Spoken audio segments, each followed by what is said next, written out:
Estamos aqui no nosso programa Um Fato, Duas Visões, um programa da Faculdade de Ciências Humanas e da Saúde e da Faculdade de Educação. O nosso convidado de hoje é o professor Nelson D'Angelo. Tudo bem, professor? Tudo bem. E, como sempre, com a parceria da professora Neide Noff, da Faculdade de Educação. Hoje nós vamos falar sobre o brincar, é isso? Isso. E o que é brincar? Então, eu gostaria de começar com essa coisa, com a definição do brincar. E começar com duas definições extremamente antagônicas. Uma que encara o brincar como um direito dado pelo adulto à criança, e direito esse dado se ela for boazinha, se ela fizer os deveres, essa coisa toda. Que é um ponto de vista, no meu ver, negativo. Né? Por quê? Porque o brincar vira um prêmio dado pelo adulto à criança. E o outro ponto de vista, que é um ponto de vista apoiado na ciência, essa coisa toda, de que o brincar é uma necessidade humana. Né? E aí independe de ser criança ou adulto. O adulto. Né? É uma necessidade humana. E uma necessidade humana que advém, né,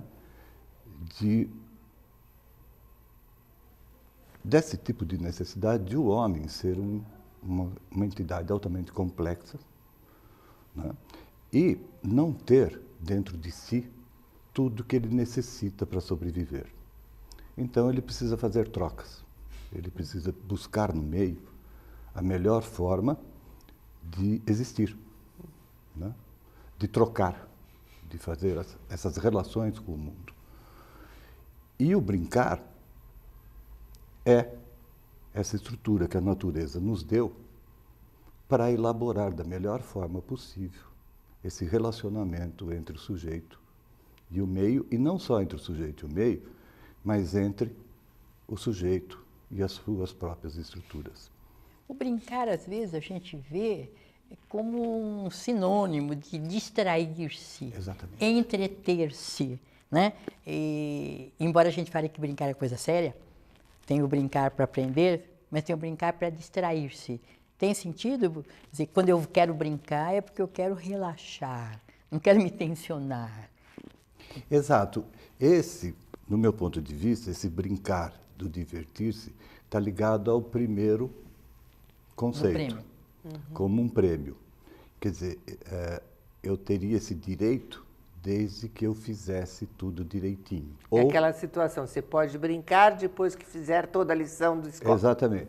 Ou que é isso, o brinquedo é o oposto do trabalho. E aí, feita essa correlação entre o trabalho e essa oposição, né, o brinquedo seria um suplemento do trabalho, ou prêmio. Né? E isso se liga, é a mesma coisa do que dizer que o dormir é o inverso, ou é o contrário do sono. E quando não, ele é uma da vigília. Né? Ele é uma extensão, e os dois se complementam. Né? Mas o brincar, às vezes, também, ela não leva consigo o objeto o brinquedo. Porque, às vezes, eu pego uma lata de óleo e viro o meu carrinho. Isso. Né? A minha mão vira qualquer objeto. Então, assim, o brincar não necessariamente precisa do brinquedo. Isso. Tem isso, não necessariamente do brinquedo. Então, eu posso brincar sem brinquedo. Né? Porque as pessoas, às vezes, pensam que tem mais comum com brinquedo do que o sem brinquedo. Sem brinquedo, sem objeto, né? O objeto, né? Mas essa relação com o mundo que você falou, que eu queria ouvir um pouco mais de você. Se a gente trabalhar, né, embasado nesse segundo conceito, aí a gente vai verificar que o brincar, né, nos possibilita desenvolver tanto estruturas intelectuais como estruturas afetivas. Né? E aprender a se relacionar com o mundo e consigo próprio. Dou alguns exemplos. Por exemplo, o brinquedo nos ajuda a construir e a criar. E a gente vê isso nas crianças, construindo torres imensas, e depois ela destrói essas torres e reconstrói de uma outra forma. Isso provoca criatividade. Isso provoca muito mais na criança, porque ela provoca na criança pelo prazer funcional, pelo prazer de funcionar. E o ser humano, ele precisa disso, ele precisa perceber que ele funciona e gostar de si, pelo prazer de funcionar. E o brinquedo é que vai dar essa possibilidade, tanto para a criança perceber o seu próprio corpo, que ele funciona, como no adulto também, né? De que ele tem isso e que ele pode, o trabalho, o funcionamento dele pode lhe dar prazer. Então, acho que a característica principal do brinquedo, que é como ela é uma necessidade, a natureza nos deu o prazer em fazê-lo, como nós temos prazer em comer, que é uma troca, o prazer em respirar, né? O prazer em amar o outro para possibilitar a criação de outras pessoas ou qualquer coisa. Então, eu vejo muita importância nesse sentido, o prazer funcional que o brinquedo possibilita na criança, o conhecimento do seu próprio corpo. Então, ela constrói isso, destrói isso, reconstrói e repete, repete, repete por esse prazer funcional. E esse prazer funcional da repetição é que pode criar o hábito. Professor, a gente ensina a brincar? Não, ele é natural, tanto é que ele Ou tem uma sequência evolutiva. Ensina a brincar? O primeiro conceito, né, põe limitações ao brincar. Por isso que eu não gosto do primeiro conceito, né? Esse conceito de que é um direito, né, que é um prêmio, né? Isso passa para o social, isso passa para o adulto. Brincar fica na mão do adulto e não na mão da criança. E o brincar é da criança ou de quem está fazendo, né? Não é um direito. Então, eu acho isso. Quer dizer, a criança... tanto é que tem uma sequência evolutiva. Me permita, é que às vezes a gente fala que o brincar é um direito, não na linha do premiação. Ah, sim, é pode na ser. linha do direito de brincar, porque às vezes na ânsia de escolarizar essa pessoa, ela põe um conhecimento atrás do outro, através de ações mais conteudistas, né? Impedindo que isso que você falou, que é o corpo se movimente, etc., ocorra esse prazer, né? Que fica havendo. Então, às vezes, o direito ele é usado no sentido diferente da premiação, ou seja, é um dever da família, da sociedade, permitir que a criança brinque.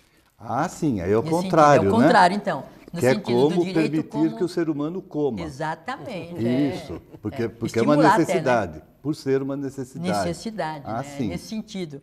Que é o direito não como prêmio, mas como necessidade. Perfeito. Eu acho que, assim, isso tem uma evolução que bate na sua pergunta. Quer dizer, a criança já começa muito cedo a brincar. Então, com um mês, mais ou menos, ela vai fazer um fenômeno maravilhoso, que é o prazer funcional. Ela vai começar a fazer assim, ela chora, sai o som. Eu até brinco, né, com meus alunos nesse sentido, que essa posição da boca é feita pelo seio, né? Começa pelo seio. Ela começa a fazer assim, e isso bate no meio e volta no ouvido. Então, é boca-ouvido, boca-ouvido. Isso tem o tal do prazer funcional. A criança tem prazer, então ela fica horas fazendo isso. Isso é um brincar. E isso é a base, é a raiz para a linguagem, porque é daí que surgirão as vogais. Aí ela aprende a mexer com a língua, desenvolve a musculatura aqui e começa a fazer assim. E fica horas fazendo isso. Isso é a base das consoantes, né? Então, é pelo brincar que eu repito. E é pela repetição que eu vou aprender a ser perseverante, a reconstruir as coisas. Ou o brincar me dá essa grande possibilidade de que eu posso perder, mas eu não sou um derrotado. Eu acho que isso é fundamental. Isso vem da Inglaterra, a filosofia inglesa. Ela bate muito nisso, tanto é que nós vimos as Olimpíadas, o sucesso que a língua inglesa fez. Mas não é assim porque eles têm. É que isso está na raiz da cultura, que não é essa raiz cultural do prêmio. Sim. Do adulto dar esse direito, do Estado dar esse direito. Nesses lugares, não há desvinculação entre brincar e educação. As escolas, isso, né, Neide, que você colocou, as escolas têm a parte escolar, mas nunca distante das quadras, o ambiente cria a situação para aprender. E isso dentro de um momento chamado lúdico, né? Não aquele ensino formal, ainda da carteira, da mesa. Não, o ambiente mais descontraído, mais natural, vamos dizer assim, né? É o hábito sendo criado pelo prazer, né? E persistindo pelo prazer, e o hábito criado pela obrigação. Tanto é que a gente vê nos nossos alunos, quando eles vão fazer uma tese, qualquer coisa, eles fazem uma tese por obrigação. Eles não fazem uma tese pelo prazer de realizar uma curiosidade. Né? Isso é dado pelo brincar. Você não acha que o adulto está se distanciando dessa brincadeira? Sim, é porque, principalmente nessas culturas, né, que pegam o primeiro conceito, porque eu acho que o maior empecilho para a introdução do brincar na sociedade não é a estrutura do brincar, porque é fácil. A estrutura do brincar é fácil porque ela existe em nós, né? É o conceito. Por isso que eu bato muito, eu comecei pelos dois conceitos. Eu acho que o que impede a proliferação ou a confraternização entre o brincar e o educar é o conceito. Né? É isso que está impedindo aqui no nosso país. Eu já trabalhei numa empresa que produz mão de obra, né? Ela é a maior instituição de ensino do país, onde ela tem duas coisas separadas. Uma, que são as salas de aula, a educação, e a outra, que tem as piscinas, tudo. E essa criança não pode vir para cá. Eles são isolados. Isso mostra bem essa coisa. Aqui se ensina o trabalho, não pode se brincar. Aqui se brinca, que é aquilo que você falou. Você pode dizer que o trabalho pode ser uma brincadeira, é isso? O trabalho já tem uma conotação horrorosa, porque cavalo significa cavalo de tortura, né? Na etimologia. Então ele sai de cavalo de tortura. E se usa muito brincar, ou as festas, né? Normalmente é substituído por festa nesses lugares, né? Que é o lugar onde você vai sair desse cavalo de tortura, né? Uma saída, e não um complemento. Ou você fazer o trabalho pelo brincar, isso não tem problema nenhum, porque o trabalho nada mais é do que um jogo. O que a gente estava falando aqui, né? A gente brinca de entrevistar você. Quando a gente está numa sala de aula, aquilo é um grande jogo. E que pode não dar certo, mas não é por isso que eu sou um professor derrotado. O aluno também, não é porque ele fez uma prova e não foi bem, que é um aluno derrotado. Tanto é que eu começo minhas aulas exatamente assim. Vai ser complicado, vai ser trabalhoso. Nós vamos subir o Everest, ok? E tudo dentro de regra. Ninguém pode, por exemplo, se agarrar no outro. Eu não vou carregar ninguém, né? A única coisa que eu posso fazer é dar oxigênio se faltar oxigênio. Então, de alguma forma, você está dizendo que você transforma o trabalho de sala de aula num jogo, numa brincadeira. Num jogo. E como toda brincadeira, ela vai construindo limites, possibilidades e também um espaço de mudança. E tentando provocar prazer naquilo, né? E principalmente por isso, o brincar, para mim, ele dá todo o campo de significado. Quer dizer, o brincar é onde a criança vai aprender o mundo, ela vai aprender as coisas, como essas coisas funcionam. E quando ela aprende o que são as coisas, ela está aprendendo o significado. Mas o significado a gente não pega pela arbitrariedade. Uma criança não pega pelo abstrato. Ela tem que vivenciar aquilo. E na vivência, ela dá o seu próprio significado àquilo, né? E ela reorganiza isso e vai, é a ponte entre a fantasia e a realidade. Porque ela vai fazendo essa adaptação entre o que ela faz por prazer e aquilo que é no mundo a realidade. Mas ela chega aí pelo significado e não pela arbitrariedade. Então, Essa conjugação, essa coisa eu acho fenomenal. Tanto que em sala de aula eu uso muito analogia. Porque a analogia é um meio de você familiarizar o sujeito nos novos significados que eles vão ter da vida. O brincar, às vezes, né, eu queria ver a sua opinião, tem a ver com o fator cultural. Por exemplo, eu presenciei uma cena fora do Brasil, lá na Califórnia, que as crianças brincavam nos dias de garoa e chuva. Brincavam com os carrinhos, né? Na nossa cultura, dias de chuva é o momento do confinamento, porque a mãe tem muito medo que pegue gripe, etc. Então a gente conversou um pouco assim, e isso me chamou muita atenção pela força do papel cultural. E o que elas diziam? Se a chuva é um elemento da natureza, como você priva a criança, lógico que eu vou ter que ter uma roupa adequada para a chuva, né? Mas eu não vou privar do brincar porque está chovendo, né? Então, assim, esse fator cultural ficou mais claro que é muito forte. Como você vê isso? A cultura interferindo na forma de brincar. Então, Neide, é aí que eu acho que, por isso que eu comecei por aí. Eu acho que é o fator mais importante. É a partir desse conceito produzido pela cultura, né, ou exercido nessa cultura, que você vai ter as limitações da implantação de sistemas que façam amigável, né, o fazer prazeroso. Essa coisa de fazer essa ligação. Eu acho que é isso.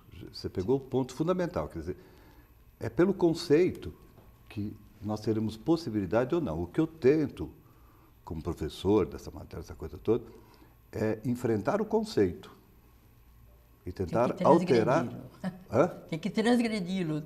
Tem outra forma de olhar alterá-lo, esse conceito. né? Alterá-lo mesmo. Eu vejo muito isso, eu faço muito isso, eu brinco até com essas pessoas, né? Eu tive agora, 2 meses atrás, em Alphaville, vendo casas, essa coisa toda. E eu perguntava para os proprietários, né? Eram salas enormes, com vidro espetacular, e assim, piscinas maravilhosas. E eu perguntava para eles. E 95% não nadavam. Eles tinham aquilo como um prêmio. E diziam com muito orgulho: isso demorou muito tempo, isso eu mereço. Eu me dei de presente. E a piscina não tinha função do brincar. A piscina tinha, nada mais era do que um troféu que ele se impunha, que ele se dava o direito de dar a ele, que é bem isso, é o final do trabalho. E alguns com alguma idade dizendo assim: eu com essa minha idade eu tenho, porque agora eu posso ficar olhando essa piscina e vendo quanto que eu cresci na vida. É a cultura, é isso que você falou. Né? Quer dizer, e não é, a piscina foi feita para nadar. E falar em cultura... Mas a cultura pode virar prêmio. Na nossa cultura, a gente está aí às voltas com a questão do iPad, do iPhone, do computador, essa coisa toda. Você acha que isso interfere no brincar, dificulta? Qual a sua posição a respeito? Eu, pessoalmente, eu não vejo tanto essa coisa, porque o iPad, para a criança ficar e repetir ali, ele está dando, essa relação é prazerosa, né? O que... do adulto que escuta muitas vezes não, mas só ele é. Então, aí vai depender, que são as regras, né? O brincar ensina a criança as regras, ensina ele a conviver com o outro a partir das regras. Então, se a criança ela tem essa possibilidade de brincar e desenvolver isto, eu acho que ela terá também a possibilidade interna de saber os horários que ela poderá fazer isto ou não. Mas eu acho que isso é propiciado pelo brincar e não pela imposição, né? Nesse sentido.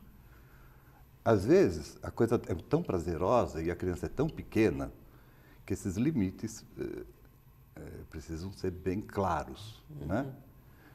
Mas não o limite ser uma punição. É só que ela poderá ter desprazer, né, em ficar fazendo aquilo. Eu, normalmente, uso uma estratégia que dizem que é um pouco sacana. Né? Eu, em vez de falar não, pare e tiro, eu normalmente apareço com uma coisa muito gostosa e mostro que aquilo pode começar a virar desprazer. Porque agora ela tem um outro foco de prazer. Né? Então, eu brincar, porque eu começo a jogar com a criança. Né? Esse é um jogo, eu me divirto com as crianças, porque aí ela sai ali para brincar comigo e não precisa ser uma bala, nada disso, não. Eu fico fazendo careta, qualquer coisa, ela percebe que ela pode ir para lá. Então, eu acho que o adulto, em vez de proibir só, ele teria que criar situações mais propícias ao prazer da criança, ao brincar. E com aquele primeiro conceito, isso não é feito. Porque é um direito. Eu só vou te deixar mexer com isto aí se você fizer isto, senão você não vai ter direito a brincar com isso. Entendi. Um conceito até não, e aquilo faz essa, parte, porque né? se está dando prazer, Isso, está resolvendo. E tem muitas coisas dos iPads que são uma maravilha para a criança. Então, o brincar também é uma negociação entre o prazer e o desprazer. Só. Eu acho que é só. Entendi. Percebeu? É só. Quer dizer, quando você sabe isso, e não é a regra no sentido de impedimento, de lei, de direito, né? De proibição, nesse sentido, que vai resolver. Eu acho que você tem que ser inteligente bastante de criar novas situações prazerosas, como na vida da gente, né? Então, de alguma forma... A gente não vai parar de dar aula. Quando você põe a brincadeira na sua vida, você lida com o trabalho de outra forma, com o cuidar da criança de outra forma, com a vida, e suas obrigações de uma outra maneira, né? Elas passam a ter em si a possibilidade do prazer. Que, na verdade, são jogos, né, de construção, né? Da ludicidade, ser lúdico, ser alegre, né? Lidar com essa questão da alegria. Né? Você citou um exemplo, eu uso um outro jeito de fazer as crianças pararem quando eu quero que elas mudem. Eu canto, crio histórias, crio enredo. Né? Então, são cantigas infantis ou cantigas que a gente inventa na hora, eu invento na hora, para poder mudar de atividade. Vamos parar. Vocês estão falando, os dois, de uma coisa que eu acho que é importante da gente ressaltar, que existe a brincadeira com o objeto e existe a brincadeira com o outro, como você falou no começo. A brincadeira serve para lidar com o mundo, com os objetos, e serve para lidar com as pessoas. E consigo próprio também. E que, portanto, Vocês não fazem isso? É uma delícia. Às vezes, quando eu me ponho triste, eu começo a criar cada história, cada fantasia. No fim, eu começo a dar risada das palhaçadas que eu estou inventando lá dentro. Mas é o brincar. A vida é uma brincadeira. E a nossa brincadeira está quase terminando. Nós temos um finalzinho aí. Eu queria que você tivesse um tempo para dizer o que você tem vontade, o que você acha importante dizer, que eu acho que perguntou. A brincadeira, não ficando só nesses aspectos, ela tem infinitas funções, né? Então, eu acho assim que ela ajuda a criança nas ansiedades, ela ajuda as crianças no sofrimento. São brincadeiras de finalização que às vezes demoram meses. E a criança repete. A ludoterapia trabalha bastante com isso, né? E a criança repete. E essa repetição vai reelaborando as coisas internas Então, na parte afetiva, ela também é de uma importância incrível, né? E na parte intelectual, isso tudo, é como ela descobre o mundo, como ela percebe essas relações com o mundo. Toda criança sabe a diferença entre brincar, a fantasia e o real. Outro dia eu cheguei para uma criança, ela estava com um pedacinho de madeira e era o carrinho dela. Ela brincou com esse carrinho, era o super carrinho, tum, tum, tum, tum, tum. Aí ela parou de brincar. E eu cheguei para ela e falei assim, mas esse carrinho é uma beleza. Eu falei, isso aí não é um carrinho, é um pedaço de pau. Então, ela sabe essa distinção e o adulto às vezes tem muito medo, quando ela brinca, dela ficar um adulto fantasioso, né? Que eu acho maravilhoso. Faz de conta, né? Mas, e saber essa distinção entre o que é fantasia e o que é realidade, e começar a poder elaborar esse trâmite. É isso, acho que é isso. Brincar, é por isso que eu quis falar sobre isso, porque brincar para mim é uma das coisas mais importantes no ser humano. Essa coisa do lúdico. E o adulto saber isso, que são jogos de construção, onde eu posso perder o emprego, mas eu não sou um derrotado. Né? Essa coisa eu acho que é muito importante. Essa correlação que você faz. Obrigada, Nelson. Muito agradecida da sua disponibilidade de vir aqui conversar conosco hoje. Espero que a gente possa tê-lo mais outras vezes para a gente conversar, continuar a nossa brincadeira. Obrigada, Neide. Paramos por hoje. Até uma outra oportunidade. Obrigada.